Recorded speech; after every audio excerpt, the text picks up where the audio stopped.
เอาละค่ะในเซสชั่นต่อไปของเรานะคะตอนนี้ก็พร้อมไปฟังเรื่องราวจากแดนอาทิตย์อุทัยนะคะไปที่ญี่ปุ่นกันค่ะเป็นช่วง Japan Session นะคะซึ่งเซสชันนี้สนับสนุนโดย Nomura Asset Management Company Limited ค่ะโดย Nomura Asset Management นั้นก็เป็นผู้ที่นำประโยชน์จากการดำเนินงานทั่วโลกแล้วก็ความเชี่ยวชาญในท้องถิ่นมาใช้อย่างเต็มที่นะคะเพื่อสร้างสรรค์แล้วก็มีการกระจายสินค้าการลงทุนที่หลากหลายนะคะให้มั่นใจว่าลูกค้าของ Nomura นั้นจะได้รับผลตอบแทนที่ดีที่สุดพึงพอใจนะคะและการทำให้เกิดผลตอบแทนการลงทุนที่ดีเท่าที่เป็นไปได้นั่นเองค่ะแต่วันนี้เนี่ยนะคะจะมาเน้นเรื่องของ Aging Society แล้วก็กลยุทธ์ต่างๆที่อาจจะเตรียมสำหรับการเกษียณนั่นเองนะคะเพราะฉะนั้นในช่วงต่อไปพร้อมแล้วขอเสียงปรบมือต้อนรับสปีกเกอร์ของเรานะคะ Ladies and gentlemen, I now lead you to our next session which is preparing for aging society and strategies for retirement from Mr.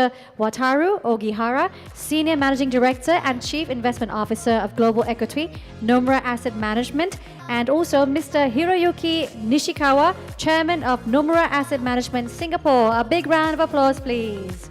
ขอเสียงปรบมือด้วยนะคะ My name is Roy Nishikawa. I'm the chairman of Nomura Asset Management based in Singapore. And on my right is Wataru Ogihara. He's the global CIO of Nomura Asset Management based in Tokyo. Today's topic, title, as you can see, is preparing for aging society and strategies for the retirement. I might be the right person to talk about it because I have a gray hair, and in a few more years I'm heading to retirement. So we are this topic is something very, very personal, and that I'm very interested in this topic myself. And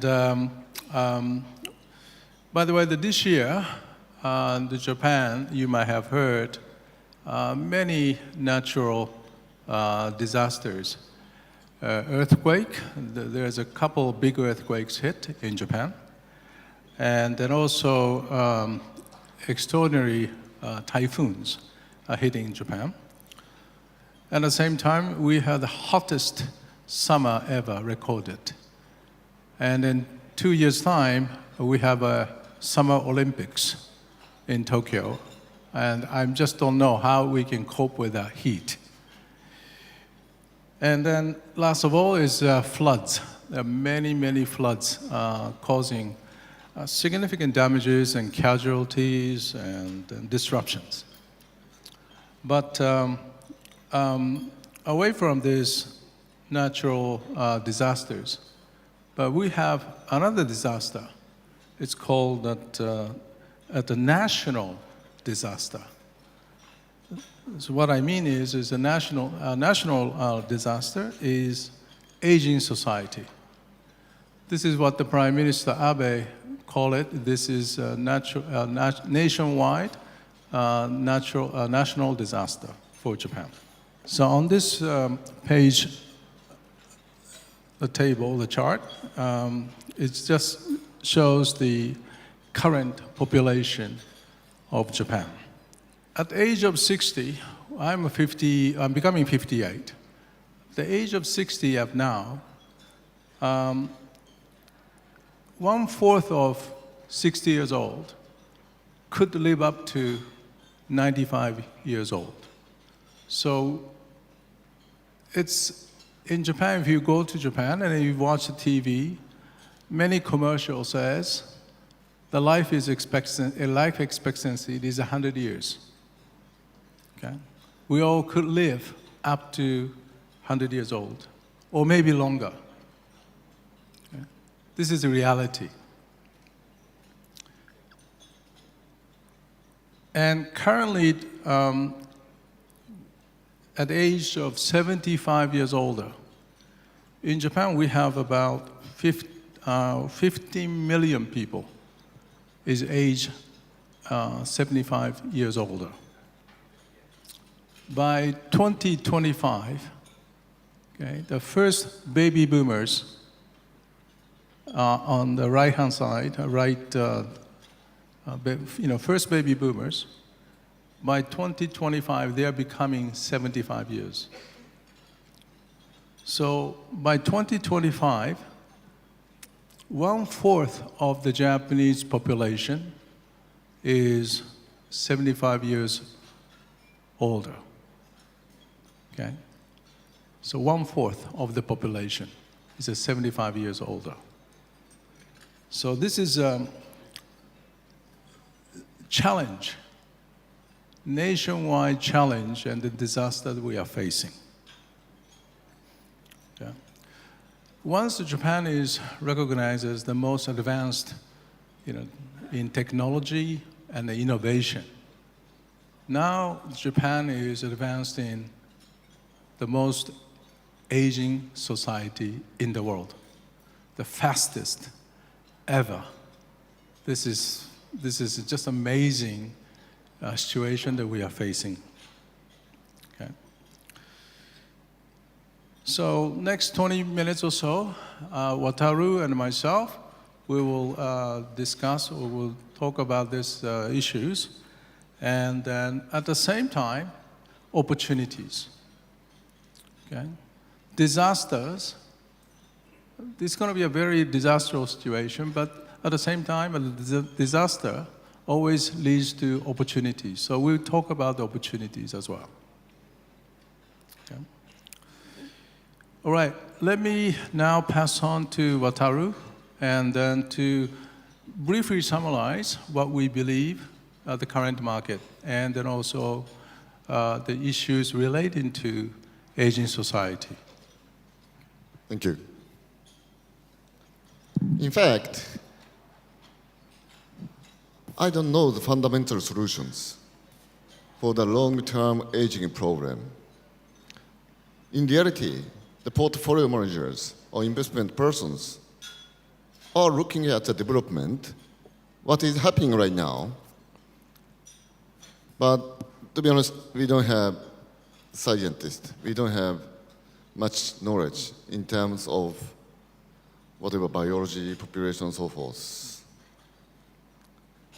But aging is obviously the biggest problem, and also one of the biggest policy agenda by the Abe administration right now. Perhaps taking advantage of these opportunities, I'm going to talk about what the government has been doing over the last 5-6 years to solve the challenge, to solve the aging problem, perhaps going forward. Okay, before talking about the structural problem, if I talk about the short-term or medium-term market outlook for Japan market, in fact, Japan market is now getting support from the global investors over the last few months. In the first half of this year, we have been receiving massive selling pressures from the overseas investors.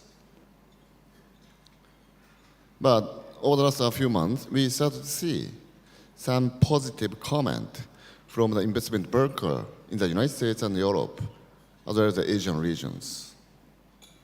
I think some volatility is now hiking in the other market, including emerging countries. Stability of Japanese corporation or Japan market itself has been receiving some attentions. If I talk about the fundamentals, in fact, corporate earnings have been pretty resilient, which is being revised up. And I guess accommodative monetary policy by Bank of Japan will continue for the next 12 to 18 months, if not 3 years. And the valuation is obviously one of the most less demanding countries compared with other developed regions. So all combined, I'm fairly constructive for the Japan market as well. As Nishikawa mentions, aging society, I think the fundamental problem of the aging society from economic fundamental point of view is a shortage of labor. But if you look at over the last 5 years, number of laborers in the domestic labor market managed to rise marginally thanks to some leadership by the government. So in this sense, they are the problem of the shortage of laborers, and the unemployment rate have been moving around 2 to 3%, which is pretty low, despite slow economic growth. So shortage of the labor again is one of the short-term, medium-term problem. But the encouraging point is that Abe administration is taking the right step. And our chairman mentioned that aging is not necessarily bad for the stock investment point of view, especially for the stock pickers. We need to do something on a global basis or domestic basis. That necessity to take care of aging society will provide some investment opportunities on a stock basis.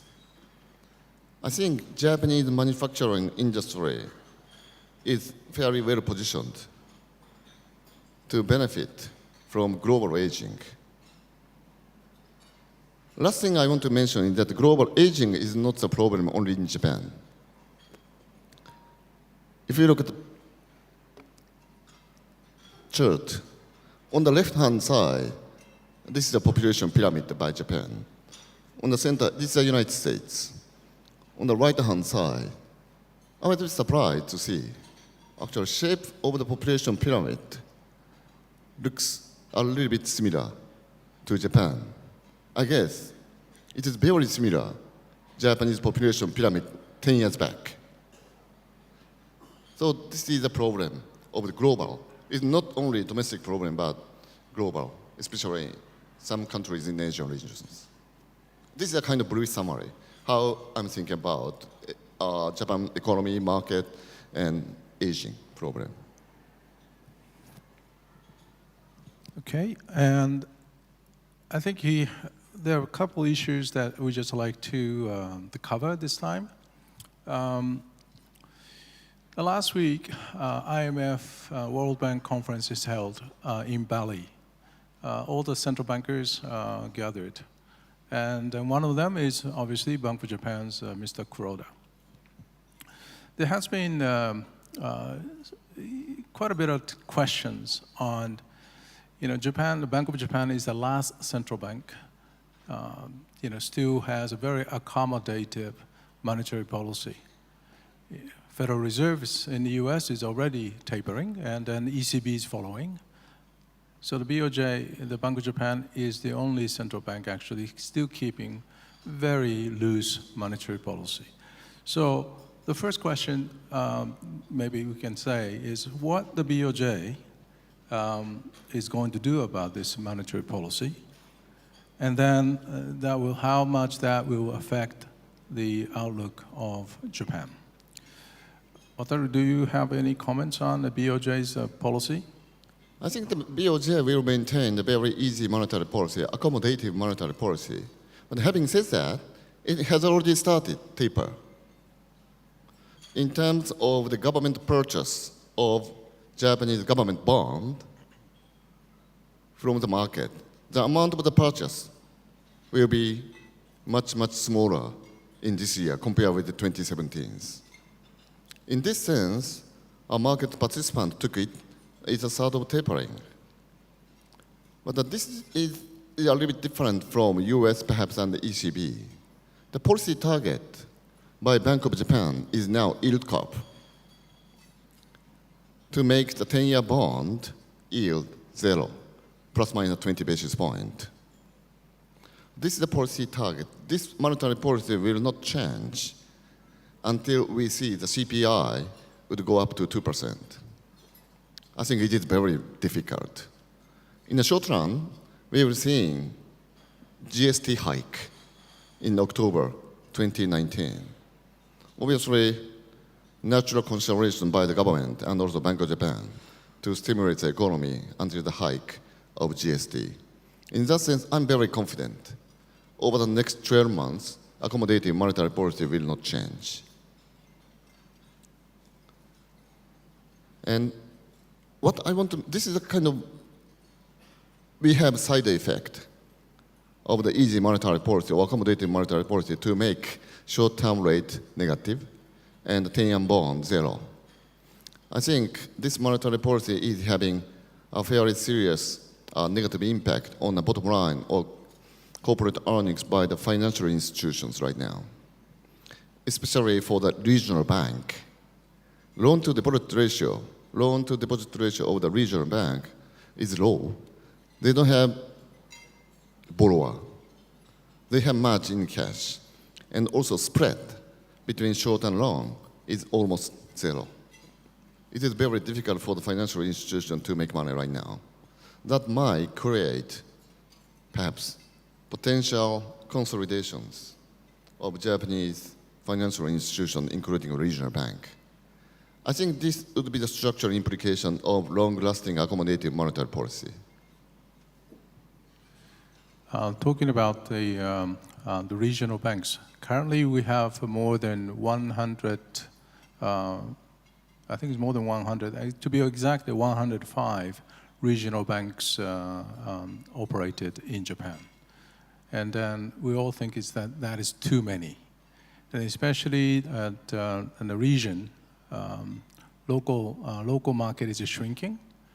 And then is a significant migration to central Tokyo and Osaka and a few other cities. So the local industry or local economy is not strong enough to and then for regional banks. So I think consolidation of the Japanese regional banks is quite imminent. And then now moving to topics about this aging population once again, and the increasing of aging population, how that impact on the labor market condition in Japan? As I mentioned at the first part, the labor condition in Japan is very tight. Say, as unemployment rate is as low as 2 to 3%. I think this is the immediate, short-term fundamental problem of the aging. Perhaps another problem would be the social burden to take care of the elder people, including health care. But the shortage of the labor is pretty important topic in the short-term economic development because it is obviously supply-side constraint for the economic growth, potential economic growth rate right now, which is now, I guess, 1% or 0.5%. If we see the reduction of the people in the labor market, we will see potential growth rate of Japan would be zero or minus. That would be a serious problem. Looking at, obviously, Japanese government understand this is the top policy priorities. They are taking some actions. Okay, looking back, the labor market, as I mentioned that the labor market over the last 5 years expanded marginally.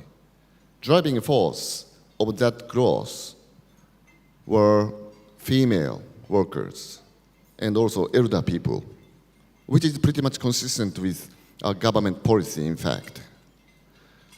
Female participation rate went up. If you look at the left-hand chart, the red line is the female participation, which used to be, say, 60% plus in 2010 or 2012. It started to rise very sharply. It has reached to 73. In fact, the lower line is the level of the United States. In terms of female participation rate, it has exceeded the level of the United States and approaching to the level of the Germany. Sweden is over 80%. It's a very high target. This is the top priority by administration by Abe. Abe announced some policy implementation, including child care service being in place all over the countries, especially in the Tokyo metropolitan areas. That has started to take effect. I think the biggest reason why female had to go out from the labor market, it is perhaps child care or elder people. So this is a very direct policy implementation to set up the child care system across the countries. It has, I wouldn't be surprised to see it started to take effect very immediately. Another point is that on the right-hand side, elder people participation has also started to rise. Blue line is the participation rate by the age of 60 to 64. It used to be 6%, it's now going up to 70%. I think this is the case over 65 years old. It used to be below 20%, if you look on the right-hand side. It's going up to 25%. I think this is a sort of collaboration between the government and the private sectors. Abe administration encouraged private corporations to extend retirement age, which used to be 60 years old. Now, most of the big companies extended our retirement period to the 65 years old. That policy has also taken effect. But I don't see much progress from the two driving force going forward. Perhaps next policy agenda would be immigrations. Immigration, Japan has been very conservative in terms of immigrations. But in reality, this is the number of people working in Japanese domestic market, non-Japanese workers. It has been rising. In fact, the level of the people, number of people is still low, just 1 million, but it has been rising with a double digit. And also it will continue to rise by 10 to 15% over the long term. So the perception itself, Japan is conservative for the immigration. It might be true, but the number of the people from outside is now rising. And the government has announced some incentive foreign workers to come to Japan, or eased the regulations in terms of fluency of language, in terms of age, in terms of education, and so forth. And the government is trying to invite non-Japanese workers to domestic market to mitigate the labor market. So the policy is starting from to take advantage of the domestic excess labor, then started moving into deregulation of non-Japanese workers. I think we are taking the right step. Although I'm not quite sure this policy implementation is strong enough to overcome very big structural problem in 2025. Well, I think Japan is not the only country opening up. I think it's neighboring countries like Korea is also taking a much more aggressive stance on immigration issue, and then now extending much longer visa to foreign workers and attract to Korea. So Japan has to do a lot more, and I think Japanese government is quite aware of it, and then relaxing the immigration policy further. But just remember, Japan is a very homogeneous society, and it's an island society. So that means it's very closed, and the mindset is also closed. And it's not really familiar with foreign workers coming to Japan. So it's a very gradual step. But I think looking back, I guess it's a very discouraging for me. I was looking forward to my retirement, but now I have to work much longer, maybe next 5-10 years, I still have to keep working. So that's a little bit disappointment, but I'm very, very encouraged as well. Okay, I think considering the time, I think just like to last point we like to touch is facing for this aging demographics in Japan. So what are the investment opportunities that you think is especially attractive or appropriate under the current environment. In fact, I can talk about a number of company, number of industry, number of stories as a beneficiary of the aging market. But perhaps time is running up. We are from Japanese company, need to be punctual. 5 minutes left. And in fact, actually, I have been talking about positive development of the demography or government action to mitigate the labor shortage. But remaining problem is productivity is not necessarily rising. It is pretty natural, in fact, additional worker in the labor market were female or elder people. I mean, most of them, okay, half of female additional worker in the labor market are part-time workers. I'm afraid to say elder labor is not necessarily having very, very high productivity, I'm afraid. So this is the realities. So to overcome falling productivity is the sort of investment opportunities. In fact, Japanese companies have huge amount of cash in their balance sheet, but they have never been investing much because they don't see demand. But that has started to change. Most of the economists are now estimating capital investment by Japanese corporations will go up from 2018 to 2019. Most of the investment are moving to productivity enhancement. Opportunity lies in the area of productivity enhancement or labor substitutions. Very easy example is a robot, industrial robot, and industrial automations, or electronic component to replace skilled worker, and other machinery to replace skilled worker. They started to invest in those areas.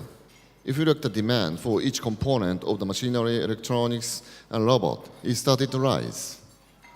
I think this is not cyclical. Government, Japanese corporations need to continue to invest in those areas. This is the brightest spot. In fact, more than one-fourth of Japanese equity market are categorized in this space: machinery, robot, electronics, and so forth. We can find a number of investment opportunities in this space. Beyond these productivities,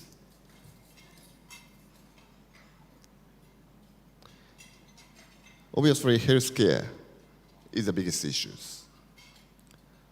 Some demand is coming from this healthcare.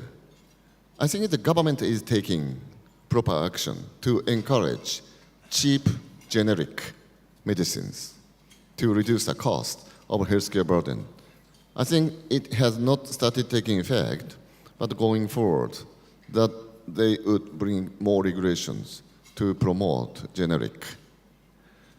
And also, we start to see some niche industry. We call it proactive or preemptive cost reduction system to reduce the potential number of patients.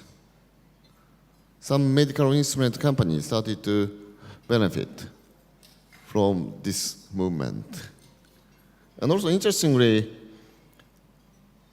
we are aging. A number of founders of small-size companies are going to retire or willing to succeed their business to the next generations.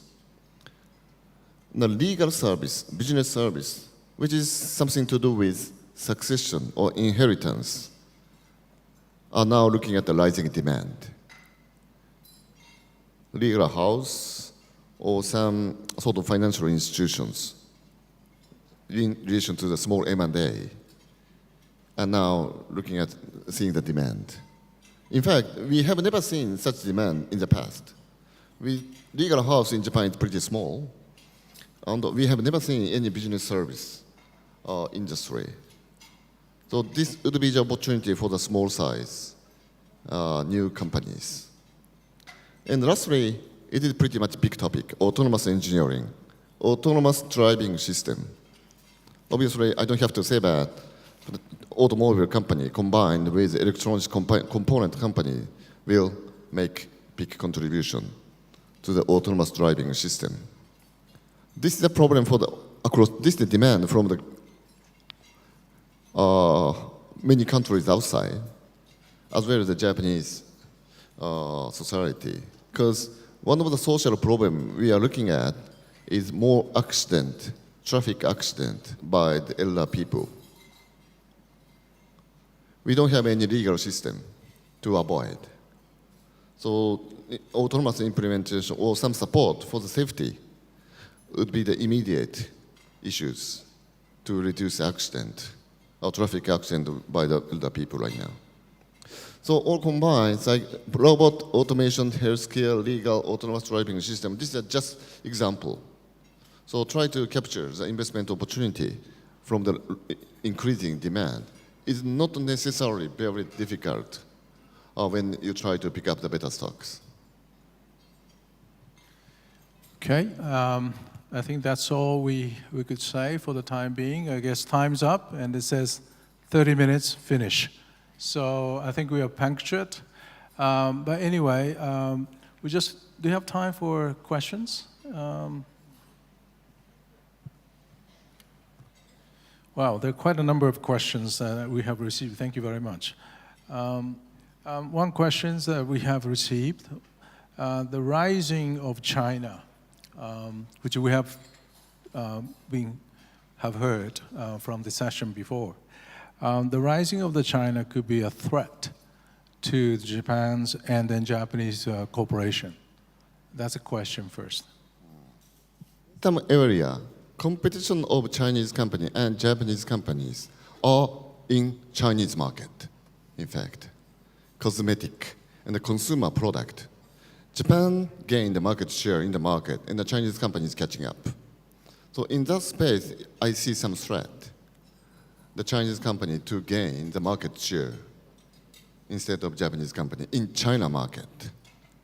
When it comes to technology industry, perhaps Tencent, Alibaba, they are playing in their regions.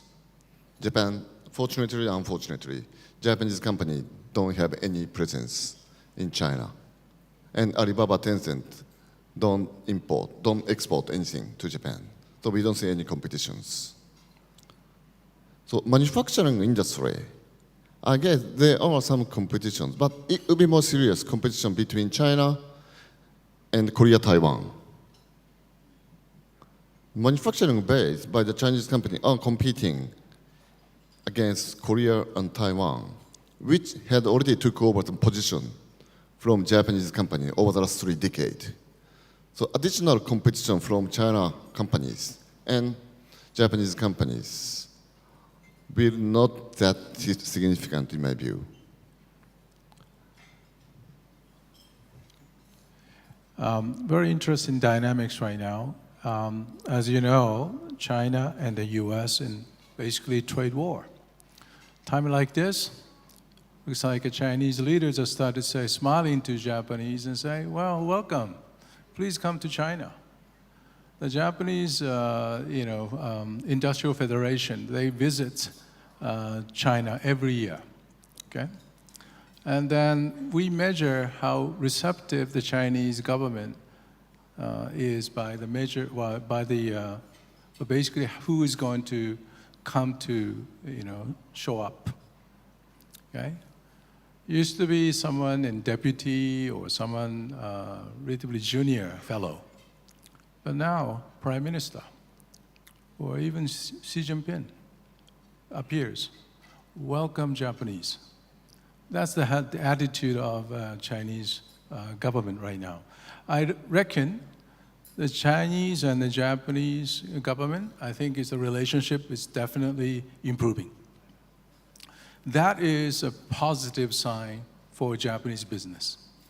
Okay, there's definitely a confrontation area, no doubt, but talking about business, I think Japanese business will benefit, and then because the Chinese, even financial market, we, Nomura Asset Management, got the license to operate in Shanghai. We're now in a preparation for operation. it never happened before. But China is opening up. So there's a good sign of doing much better business in China for Japanese. So that's a good sign. Anyway, thank you very much for listening to us. And then I think in the evening, I think there is a session. We will be around and happy to answer whatever questions you have. All right. Thank you very much for attending this session. Thank you. Thank you very much. Thank you very much, Mr. Wataru Ohigara and Mr. Hiroyuki Nishikawa from Nomura Asset Management.